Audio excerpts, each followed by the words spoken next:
தமிழ்நாட்டில் ஆண்கள் எத்தனை, பெண்கள் எத்தனை, ஆடு எத்தனை, மாடு எத்தனை, நாய் எத்தனை, கோழி எத்தனை, குரங்கு எத்தனை, கழுதை எத்தனை, பன்னி எத்தனை, ஏன் எறும்பு இருக்குல்ல, எறும்பு எத்தனை கூட எண்ணி கண்டுபிடிச்சிட்டாங்க. ஆனால் இத்தனை வருஷமாக பாருங்கள், நம்ம கூடவே இருந்திருக்காங்க இந்த தற்கொலைலாம், டிவிகே தற்கொலைலாம் இத்தனை வருஷமாக இருந்திருக்காங்க பாருங்கள்.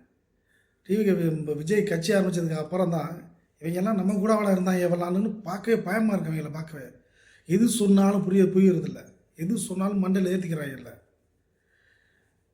என்ன நடிச்சிட்ருக்கான்னு தெரியலங்க. விஜய் வந்த பிறகுதானே தருதலை கூட்டம், எவ்வளோ பெரிய தருதலை கூட்டம் தமிழ்நாட்டில், தருதலை கூட்டம், தற்கொலை கூட்டம், எவ்வளோ பெரிய தற்கொலை கூட்டம், எவ்வளோ பெரிய தருதலை கூட்டம், அரசியலுக்கு சம்பந்தம் இல்லாத தருதலை கூட்டம். வயசு வித்தியாசமே இல்லாம பேசுறாங்களாம்மா. வயசு வித்தியாசம் பட்டினா கடந்து செத்தே போனான்னு தோணுதுப்பா. ஆனால் இந்த சமூகம் இப்படி அழிஞ்சு போதே, நம்ம செத்துட்டா கூட தவறாக போயிடுமே. கொஞ்ச நாள் இருந்து நம்ம யார் காலையாவது விழுந்து எப்பா சீர்திருத்துங்கப்பான்னு சொல்லலாமான்னு யோசிக்கிறேன்ப்பா. இவனுங்க பேசுறத கேட்டு சாப்பிட பிடிக்கலப்பா எனக்கு. பட்டினா கடந்து செத்தே போனான்னு தோணுதுப்பா. ஆனால் இந்த சமூகம் இப்படி அழிஞ்சு போதே, நம்ம செத்துட்டா கூட. பார்த்தீங்களா,